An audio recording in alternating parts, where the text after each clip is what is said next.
Prince లో శ్రీరస్తు శుభమస్తు sale వైభవం Vaibhogam March 19 నుంచి ఏప్రిల్ 10th వరకు.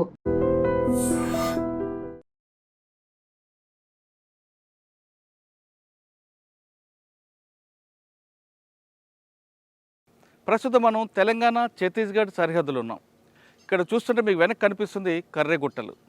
ఈ కర్రెగుట్టలే మావోయిస్టు పార్టీ ఈరోజు తుడిచిపెట్టిపోవడానికి ప్రధాన కారణంగా నిలిచాయనేది చాలా చెప్పొచ్చు. ఎందుకంటే ఇక్కడున్న ఆదివాసీలు కర్రెగుట్టలకు వెళ్ళి కర్రలు కొట్టుకొస్తున్న వాళ్ళలో ఆయనకి వాళ్ళు పెట్టిన బ్లాస్ట్ అవడం, అందులో ఆ వ్యక్తి చనిపోవడంతో పోలీసులతో పాటు గవర్నమెంట్ దీని మీద ఫోకస్ చేసింది. అంటే ఛత్తీస్గఢ్లో ఉన్న మావోయిస్టులు అందరూ కూడా ఈ కర్రెగుట్టలో తలదాచుకున్నారు కాబట్టి కర్రెగుట్టలు ఆపరేషన్ స్టార్ట్ చేయాలని కేంద్ర ప్రభుత్వం ఒక నిర్ణయం తీసుకుంది. దాంతో ఆపరేషన్ కర్రెగుట్టలకి సిఆర్పిఎఫ్కి ఇచ్చారు. ప్రస్తుతం మనం ఇక్కడ మొమ్మనూరు క్యాంప్ దగ్గర ఉన్నాం. ఇక్కడ కనిపిస్తున్న కర్రెగుట్టలకి సిఆర్పిఎఫ్లు దాదాపు పూర్తిగా తుడిచిపెట్టడం కాకుండా మనుషులు కూడా వెళ్ళలేని ఆ ప్రాంతానికి రోడ్డు వేసి చక్కగా రోడ్డు కూడా వేశారు. ఆ రోడ్డు వేసిన తర్వాత సిఆర్పిఎఫ్లతో పాటు కోబ్రా టీం, అదేవిధంగా ఛత్తీస్గఢ్, జార్ఖండ్, ఏఓబి అన్ని టీములు కూడా లోపలికి వెళ్ళడం, మావోయిస్టు పార్టీకి అడ్డాగా ఉన్న కర్రెగుట్టలు పూర్తిగా కొలాప్స్ అయిపోయాయి. ఇప్పుడు ఆ ప్రాంతం అంతా కూడా టూరిజం డెవలప్మెంట్ మీద ఎక్కువగా చూపిస్తుంది.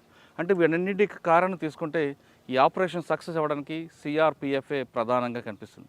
అసలు రోడ్డు వెలిగేశారు, పైన ఉన్న వాళ్ళు ఏ విధంగా ఉన్నారు, పైన ఉన్న ఆదివాసీలు రోడ్డు వేసిన తర్వాత వాళ్ళ ఫీలింగ్స్ ఏంటి, ఈ రోడ్డు వేయడానికి సిఆర్పిఎఫ్లు తీసుకున్న ఛాలెంజ్ ఏంటి అనే విషయం మనం పైకి వెళ్ళి చూద్దాం.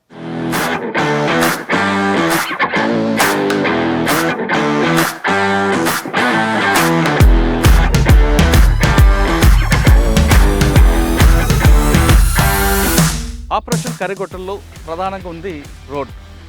అసలు సిఆర్పిఎఫ్లు పైకి రావాలంటే కిందకి రావాలన్నా రోడ్డు ప్రధానంగా తీసుకుంది. అంటే కేవలం మావోయిస్టులు ఏరువేతకే కాదు, పైనున్న ఆదివాసీలకి కానీ తెలంగాణ వాసులు కానీ రావాలన్నా పోవాలన్నా ఈ రోడ్. దాంతో సిఆర్పిఎఫ్ కొంచెం రిస్క్ తీసుకొని ఈ రోడ్డు వేశారు. మనం చూస్తున్నాం కింద కనిపిస్తున్న క్యాంప్ నుంచి పైకి వచ్చాం. దాదాపు 27 కిలోమీటర్ల రోడ్డుకి ఇప్పటి వరకు 8 కిలోమీటర్ల వరకు వేశారు. ఇదంతా కూడా వ్యాలీ కనిపిస్తుంది. ఈ వ్యాలీ అవతల మనకి ఒక వాటర్ ఫాల్స్ ఉంటాయి, చాలా బాగుంటుంది అంటున్నారు. ఇది కేవలం ఎండాకాలం కాకుండా వర్షాకాలం కానీ అదేవిధంగా మన వింటర్లో వస్తే అద్భుతంగా ఉంటుంది. ఇది మరో ఊటీలా కనిపిస్తుంటుంది, అంత చక్కటి ప్లేస్. మావోయిస్టులు వెళ్ళిపోయిన తర్వాత కూడా ఈ తెలంగాణ ప్రభుత్వం దేని మీద ఫోకస్ చేసి ఇక్కడ టూరిస్ట్ డెవలప్ చేస్తే తెలంగాణ ప్రభుత్వంలోకి మరో మణిహారం అవుతుంది కర్రెగుట్టలు. ఇక్కడ మనకు కనిపిస్తున్న వ్యాలీస్ కనిపిస్తాయి, పచ్చని చెట్లు ఉంటుంది, చుట్టూ పచ్చడి అడవి ఉంటుంది.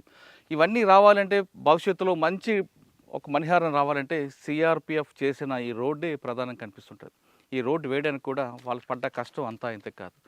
వాటర్ కూడా దొరకని ప్రాంతంలో, మనుషులు కూడా రాని ప్రాంతంలో ఇక్కడ రోడ్డు వేయడానికి వీళ్ళు ఒక మిషన్గా తీసుకొని, అంటే సిఎస్ఓ దగ్గర నుండి కింద కానిస్టేబుల్ వరకు దీనికి ఒక ఆపరేషన్గా తీసుకొని చేపట్టే తొందరగా ఈ రోడ్డు కంప్లీట్ అయింది. అదేవిధంగా పోలీస్ క్యాంపులు కూడా పైకి వచ్చాయి. ఇప్పుడు ఇక్కడ నుంచి తీసుకుంటే తెలంగాణ గవర్నమెంట్ ఎంతవరకు ఉందో అంతవరకు తెలంగాణ రాష్ట్రంకి వెళ్ళి కొంచెం ముందుకెళ్తే ఛత్తీస్గఢ్ కనిపిస్తుంది. ఇక్కడ పైన పామేర కానీ మరికొన్ని విలేజెస్ కనిపిస్తాయి. అక్కడ ఉన్న పరిస్థితి ఏంటి, అక్కడ ప్రజలు ఏ విధంగా ఉన్నారు, రోడ్డు వేసిన తర్వాత వాళ్ళకు వచ్చిన బెనిఫిట్స్ ఏంటి, వాళ్ళ ఫీలింగ్స్ ఏంటో ఒకసారి వాళ్ళతో మాట్లాడదాం.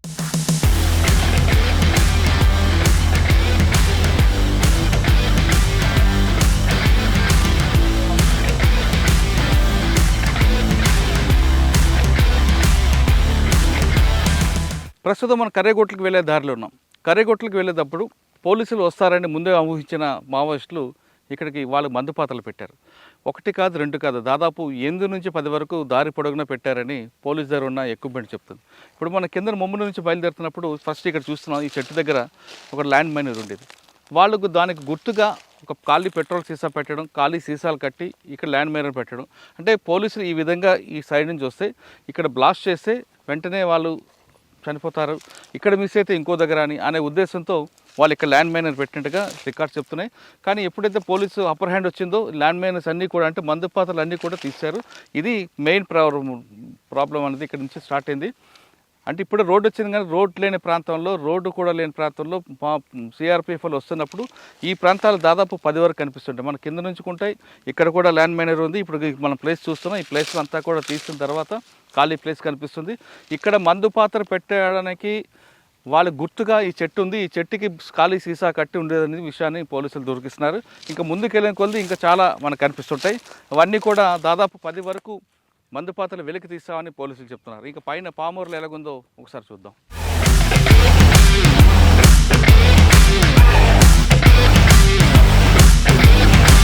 మనం కర్రెగుట్ట హిల్స్కి వచ్చాం.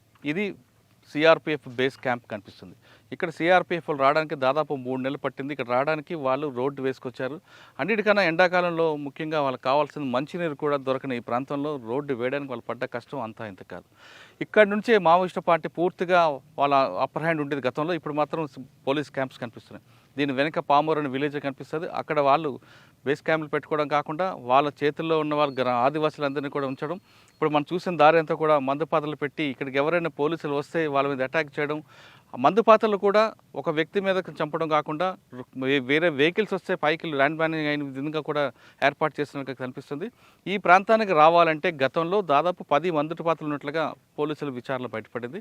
ఇప్పుడు ఈ బేస్ క్యాంప్ కర్రెగుట్ట హిల్స్ ఇది. ఈ కర్రెగుట్ట హిల్స్ నుంచి ఇప్పుడంతా సిఆర్పిఎఫ్ క్యాంప్ కనిపిస్తుంది. ఇది ఎఫ్ఓబి పామరు. ఈ పామరు నుంచి వాళ్ళు ఆదివాసీల కోసం రోడ్డు వేయడమే కాకుండా సిఆర్పిఎఫ్ వాళ్ళు ఇక్కడ దీనికి ప్రత్యేకంగా ఒక ఫోకస్ పెట్టారు. అంటే వాళ్ళకి కావాల్సిన నీడ్స్ అంటే వాటర్ కానీ మిగతా విషయాలు కూడా సిఆర్పిఎఫ్ స్వయంగా చేయడం, వాళ్ళకి ఆదివాసీలకి ప్రత్యేకంగా గిఫ్ట్లు ఇవ్వడం, వాళ్ళకి కావాల్సిన మెడిసిన్ ఏర్పాటు చేయడం, ఇవన్నీ కూడా సిఆర్పిఎఫ్ చేస్తుంది. అంటే సిఆర్పిఎఫ్ అనేది కేవలం అది ఫోర్స్ అనేది కాదు, అది సోషల్ సర్వీస్ కూడా చేస్తుందానికి ది బెస్ట్ ఎగ్జాంపుల్ పామరు. ఇప్పుడు ఈ ప్రాంతంలో పోలీసులు ఎంతమంది ఉన్నారు, దీని తర్వాత వాళ్ళు ఇక్కడ అడాప్ట్ చేసుకున్న గ్రామాల్లో ఏ విధంగా ఆదివాసులకి వాళ్ళు సహాయపడుతున్నారనే విషయం మనం చూద్దాం. ఇప్పుడు మొత్తం అంతా కూడా ఈ ఫోర్స్ కనిపిస్తుంది. ఈ ఫోర్స్ అంతా వెహికల్స్ అని వచ్చాయి. ఎవరైనా ఒకవేళ రావాలని దీని మీద ఫోర్స్ మీద దాడి చేయాలనుకుంటే 24/7 వాళ్ళ మీద అటాక్ చేయడానికి రివెంజ్ అంటే వాళ్ళు చేయడానికి రెడీగా ఉన్నారు. ఇప్పుడు కేవలం వెహికల్సే కాకుండా ఈ విలేజ్లోకి వెళ్ళడానికి వాళ్ళు టూ వీలర్స్ మీద కూడా వెళ్ళి అంటే ఇంటీరియర్గా వెళ్ళడానికి వెహికల్స్ వెళ్ళడానికి ప్రాంతం కూడా 2 వీలర్స్ మీద వెళ్ళి అక్కడ ఉన్న ఆంబుష్ కానీ ఉంటే తప్పించడానికి కూడా వీళ్ళు రెడీ చేసుకుంటే తెలుస్తుంది. ఇప్పుడు మనం చూస్తున్న వీళ్ళందరూ కూడా రూల్ కాల్ తీసుకున్నారు. వీళ్ళంతా కూడా రెడీ కనిపిస్తున్నారు. వీళ్ళందరూ కూడా ఎక్కడైనా సరే ఎనీ టైం యుద్ధానికి సిద్ధంగా ఉన్నట్లుగా సిఆర్పిఎఫ్